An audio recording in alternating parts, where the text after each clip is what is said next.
Iki kiganiro kijyanye n'amateka cyateguwe na Komisiyo y'igihugu yo kurwanya Jenoside CNLG. Njye ukibagezaho ndi Edi Sabiti. Ndagushimira cyane kuba uri kumwe natwe muri uru rugendo rw'amateka. Mu myaka myinshi y'ubushakashatsi, Dr. Bizimana Jean Damascene, umunyamabanga nshingwabikorwa wa CNLG, yakusanyije amakuru atandukanye y'ibyabaye mu mwaka w'1994 mu gihe cya Jenoside yakorewe Abatutsi mu Rwanda. Muri iki kiganiro, Dr. Bizimana aratwereka ibyaranze buri munsi mu minsi 100 Jenoside yakorewe Abatutsi yamaze. Muri iyo minsi, hishwe inzirakarengane zisaga miliyoni imwe. Mu gihe Abanyarwanda bibuka kandi biyubaka, ibi biganiro biratwibutsa ubuzima bw'abishwe ko bugomba guhabwa agaciro kandi ko bagomba guhora bibukwa. Turabibutsa ko ibi biganiro birimo imvugo zerekeye ibikorwa by'ubugizi bwa nabi ndetse n'ubwicanyi. Niba wakunze iki kiganiro ukaba wifuza kugisangiza abandi, wasura urubuga rwacu rwa internet www.kwibuka.raw, bityo ukabona amakuru y'uko wakwifatanya n'abandi mu kwibuka Jenoside yakorewe Abatutsi ku nshuro ya 27. Mu gutangiza iki kiganiro kijyanye no kwibuka, Dr. Bizimana, umunyamabanga nshingwabikorwa wa Komisiyo y'igihugu yo kurwanya Jenoside, aratwereka amateka yaranze umunsi wa mbere wa Jenoside yakorewe Abatutsi. Ubwo hatangazwaga urupfu rwa Perezida Habyarumana Juvenal, imperuka Colonel Bagosora yari amaze iminsi atangaje, yahise itangira. Umugambi wo kurimbura Abatutsi wa Colonel Bagosora wahise ushyirwa mu bikorwa.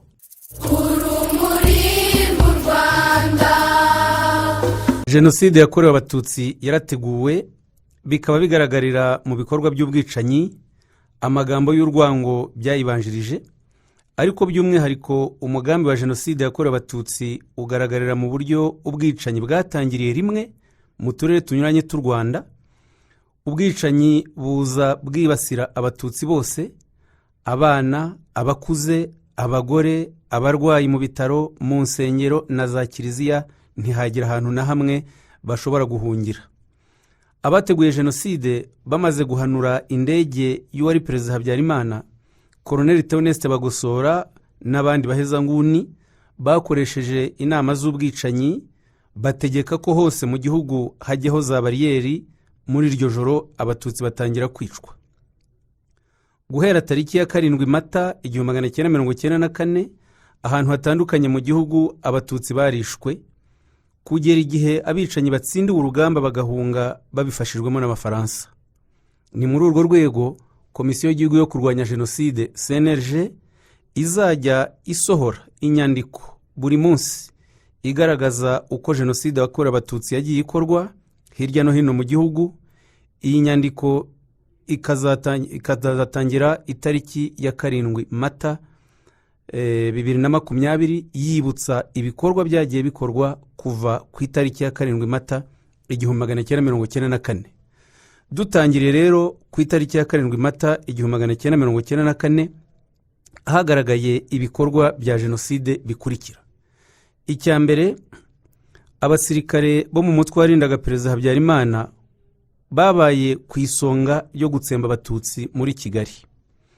Mu ijoro ryo ku itariki 6 rishyiriye 7 Mata 1994, nyuma y'ihanurwa ry'indege ya Perezida Habyarumana, intera hamwe n'abasirikare bo mu mutwe warindaga Perezida Habyarumana batangiye gushyiraho za bariyeri mu duce twinshi tw'umujyi wa Kigali no kwica Abatutsi. Kimwe mu bikorwa intera hamwe n'abasirikare barindaga umukuru w'igihugu bitaga abajepe bahereyeho ni ugushaka uburyo bwo kujya kurimbura Abatutsi bari bahungiye muri Stade Amahoro i Remera, hafatwaga nk'ahantu harinzwe kubera ko hari hakambitse ingabo z'umuryango w'abibumbye zitwaga Minuar. Uwo mugambi waje kuburizwamo n'imirwano hagati y'ingabo za FPR Inkotanyi n'abasirikare barindaga Perezida Habyarumana, bituma abenshi mu Batutsi n'abandi bari bahungiye muri Stade Amahoro barokoka. Mu bari bahahungiye bakarokorwa na FPR Inkotanyi twavugamo umuzungu w'umubirigi witwa François Veriter, wari impuguke bita consultant mu bijyanye n'imiyoborere, akaba yari mu Rwanda mu gihe cy'igihe gito akorera isuzuma ry'imishinga y'u Rwanda. U Rwanda rwaterwagamo inkunga n'ishami ry'umuryango w'abibumbye rishinzwe iterambere bita UNDP cyangwa se PNUD. kuri iyo tariki ya 7 Mata 1994 kandi Major Aloyizi Ntabakuze wayoboraga umutwe w'abaparakomando babaga mu kigo cya gisirikare cya Kanombe yategetse abasirikare yayoboraga gutangira kwica abatutsi n'abataravugaga rumwe n'ubutegetsi bari batuye hafi y'ikigo cya gisirikare cya Kanombe ahitwa mu Kajagari. Uwo munsi kandi tariki ya 7 Mata 1994 abatutsi bagera kuri 17 biganjemo abapadiri n'abihayimana bari mu kigo cy'abayezuiti i Remera aho bita kuri Centre Christus barishwe.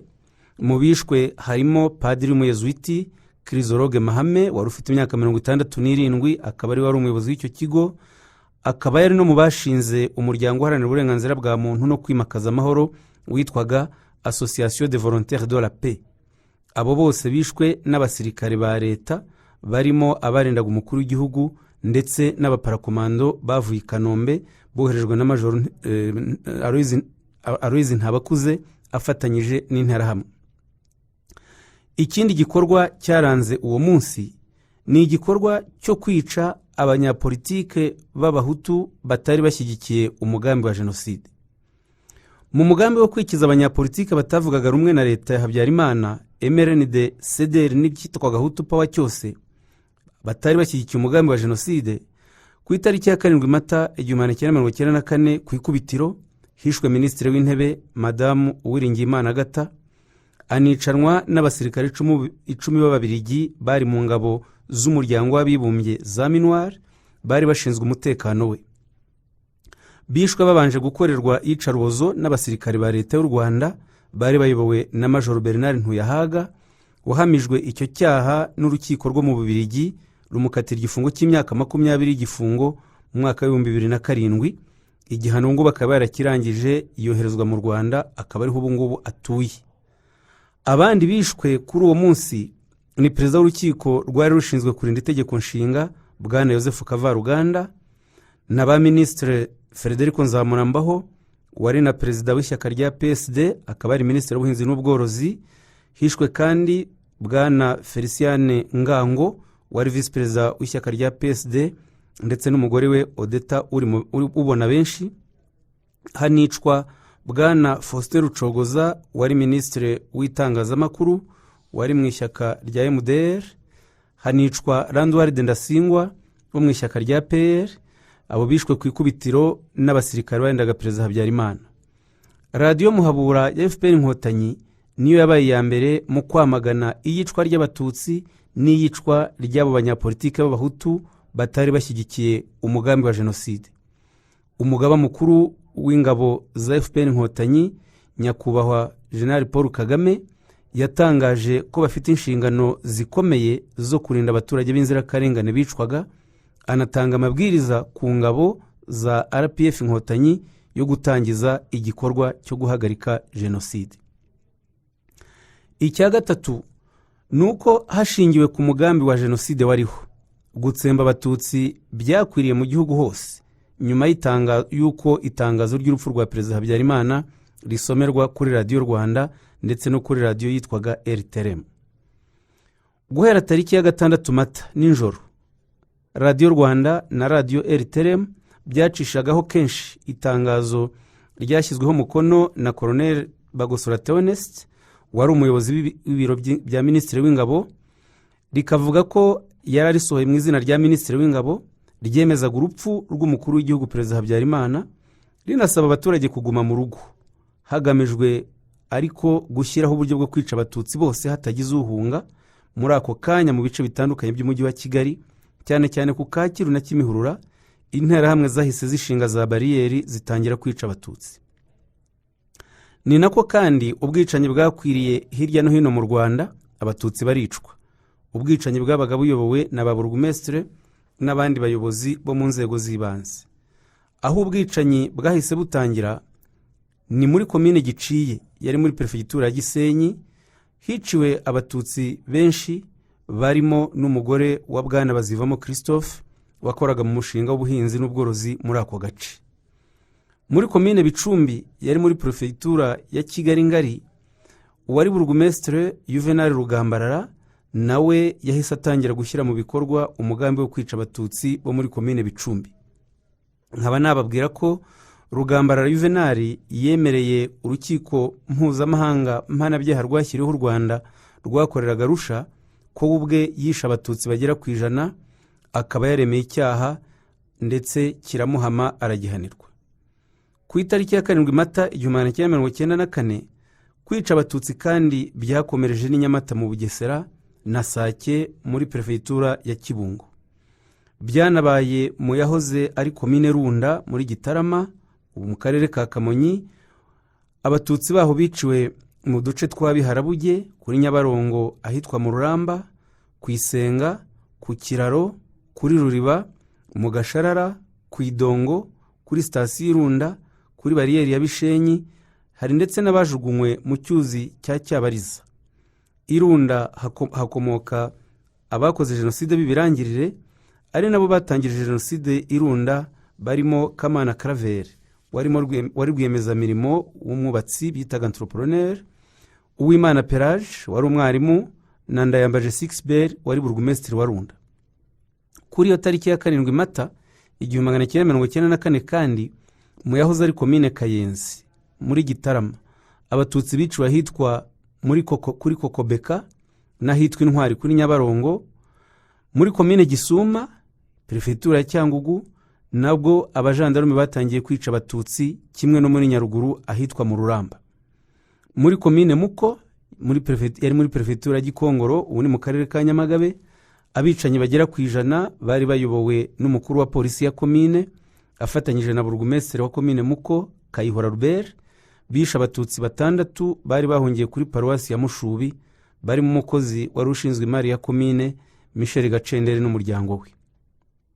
Mu mujyi wa Gisenyi, Colonel Anatole Nsengiyumva wayoboraga ikigo cya gisirikare mu karere ka Gisenyi yahise akoresha inama interahamwe, impuzamugambi, abasirikare n'abajandarume, hafatwa icyemezo cyo gushyiraho bariyeri hose mu mujyi no kwica umututsi wese.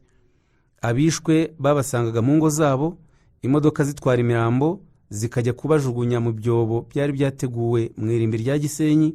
Ubu ngubu abicanyi bari bahahimbye izina rya Komine Rouge.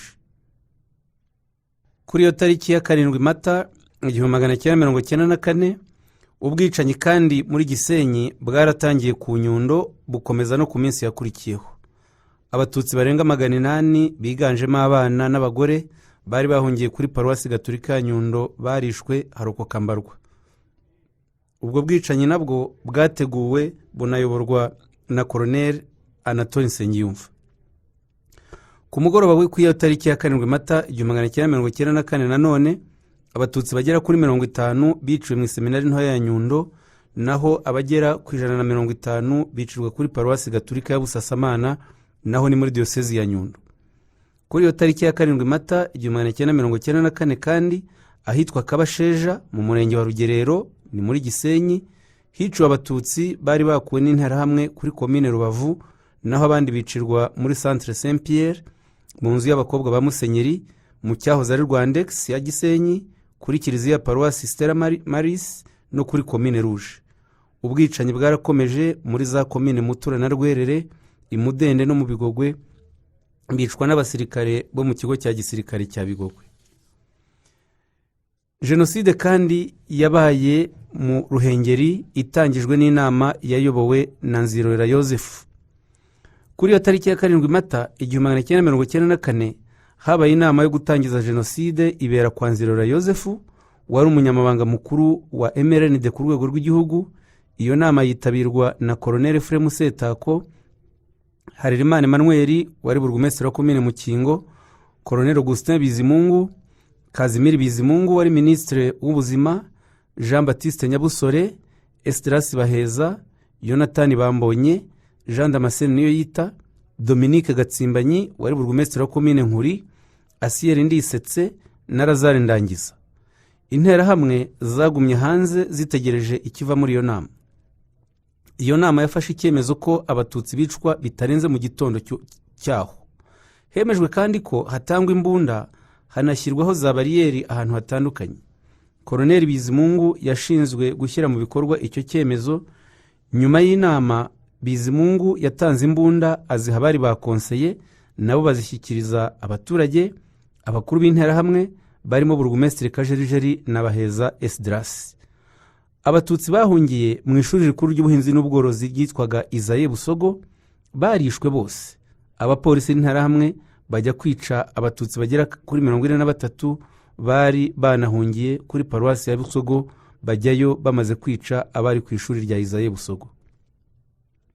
Kuri iyo tariki ya 7 Mata 1994 ahagana saa 9 z'amanywa, abatutsi bose bari bamaze kwicwa, ku buryo iminsi yakurikiyeho interahamwe zari mu mutwe witwaga amahindure zagiye kwica ahandi muri Ruhengeri. Ni no muri urwo rwego zagiye kwica abatutsi bari bahungiye ku rukiko rw'ubujurire mu mujyi wa Ruhengeri, Nyabihu, Musumba na Nyakinama. Hishwe kandi abatutsi bari bahungiye mu Bugarama muri perefegitura ya Cyangugu, ubu ni mu karere ka Rusizi, aho babakuraga mu ngo zabo bagahita babica bakabaroha mu mugezi ya Rusizi, Ruhwa na Rubyiro. Ni ubwicanyi bwari buyobowe na Yusufu Munyakazi n'uwari diregiteri w'uruganda rwa Simerwa Marcel Sebatware, wahungiye mu gihugu cy'Ububiligi akaba yaranabonye ubwenegihugu bwacyo. Hishwe kandi abatutsi Igikundamvura muri perefegitura ya Cyangugu mu karere ka Rusizi, muri santere ya Kivuruga mu karere ka Gakenke ku biro bya komine Musasa ahari muri perefegitura ya Kigali ngari no mu nkengero zayo, Imuhondo mu karere ka Gakenke ku biro bya komine Tare muri Kigali ngari, ku bitaro bya Nemba no muri santere ya Gakenke. Kuri iyo tariki ya 7 Mata kandi hishwe abatutsi Ikananira muri Nkungu ni Cyangugu. Abatutsi bari bahungiye mu rusengero rw'Abadivantiste rwa Hesha mu murenge wa Mukamira, bari bavanywe muri segiteri Nanga muri perefegitura Ruhengeri, ubu ni mu karere ka Nyabihu. Bari bahungiye ku rusengero rw'Abadivantiste rwa Gisizi mu murenge wa Muringa mu karere ka Nyabihu. Abari bahungiye mu kigo cya gisirikare cya Mukamira, abari bahungiye muri Kiliziya Rambura mu murenge wa Rambura mu karere ka Nyabihu, abari bahungiye mu kigo cya gisirikare cya Bigogwe, ndetse n'abari bahungiye kuri segiteri ya Byahi muri perefegitura Gisenyi abo ni mu karere ka Rubavu, abo bose barishwe. Ibyo nibyo bikorwa by'ingenzi by'ubwicanyi byaranze Jenoside yakorewe Abatutsi ku itariki ya 7 Mata 1994. Bikaba bigaragara ko byakorewe icyarimwe ahantu hatandukanye mu gihugu, kuva i Kigali, Gikongoro, Cyangugu, Ruhengeri, Gisenyi. Bikanerekana rero ku buryo budashidikanywaho ko ari umugambi wari warateguwe na leta.